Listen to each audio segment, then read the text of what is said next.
ব্যারাকপুর আনন্দপুরি মাঠে অমিত শাহের সবার আগে ব্যারাকপুর পুলিশ কমিশনার সহ অন্যান্য উচ্চপদস্থ পুলিশ আধিকারিকরা নিরাপত্তা খতিয়ে দেখেন। তার পাশাপাশি এই মাঠে প্রস্তুতি খতিয়ে দেখতে আসেন বিজেপি নেত্রী লকেট চট্টোপাধ্যায়। সাংবাদিকদের মুখোমুখি হয়ে তিনি বলেন, বিধানসভা নির্বাচনকে সামনে রেখে ভারতীয় জনতা পার্টির লড়াই শুরু হয়ে গিয়েছে। বিজেপির প্রতিটি নেতা কর্মী সমর্থক লড়ছে। স্বরাষ্ট্রমন্ত্রী এসে ফের দলের কর্মী সমর্থকদের উদ্দেশ্যে নির্বাচনী কৌশলের পরামর্শ দেবেন। আরও কি বলেছেন লকেট চ্যাটার্জি, শুনুন। দেখতে এসছে অমিত শাহ আসছে স্বরাষ্ট্রমন্ত্রী, কতটা ভোকাল টনিক হিসাবে কাজ করবে এই আশাটা কর্মী সম্মেলন নিয়ে? দেখুন, ইলেকশন একদম সামনে দোরগোড়ায় চলে এসছে এবং আমাদের ইলেকশন বলুন বা সারাক্ষণ বলুন, কোনো না কোনো কার্যকর্তাদের উৎসাহ দিতে, বুস্ট আপ করতে আমাদের অমিত শাহজি মাঝে মাঝেই আসেন এই বাংলায়, বিশেষভাবে দেখেন। এবং এবারেও আমাদের এই বিভাগ আছে, 4টি জেলা নিয়ে আমাদের এই কার্যকর্তার সম্মেলন আছে এবং সেই সম্মেলনে সবাই আসবে এবং সব কার্যকর্তারা উৎসুক হয়ে বসে আছে যে অমিত শাহজি কি বলবেন, এবং আমরাও সবাই বসে আছি। কি বলবেন, কি মনে হচ্ছে, কি সাংগঠনিক কি মন্ত্র দেবেন?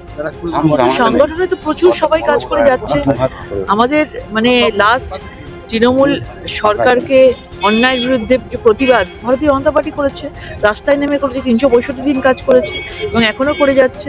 এবং অমিত শাহজি মাঝে মাঝেই আসেন এবং মাঝে মাঝেই আমাদের কার্যকর্তাদের সেই মার্গদর্শন করিয়ে যান, সেই পথ দেখান এবং যেভাবে বলবেন আমরা সেই পথেই চলবো। আমরা শিল্পাঞ্চলের জন্য কোনো বার্তা আছে? নিশ্চয়ই। দেখুন, ভারতীয় জনতা পার্টি মানেই তো ভারতীয় জনতা পার্টি মানেই তো ইন্ডাস্ট্রি। আপনি গুজরাট দেখুন, আপনি উত্তরপ্রদেশ দেখুন, আজকে বিহার দেখুন, বিহার জেতার পরে বিহারের কত পরিবর্তন এসেছে। মধ্যপ্রদেশ দেখুন, তো আমাদের বাংলাতেও সেটা করতে চাইছেন।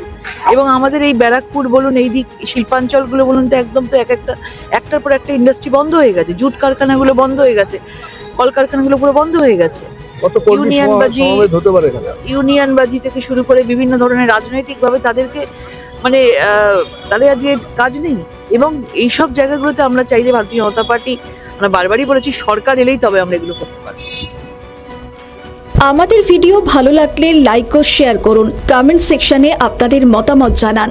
আরও ভিডিও পেতে আমাদের চ্যানেলটিকে সাবস্ক্রাইব করুন এবং প্রতি মুহূর্তে খবরের আপডেট পেতে প্রেস করুন বেল আইকন।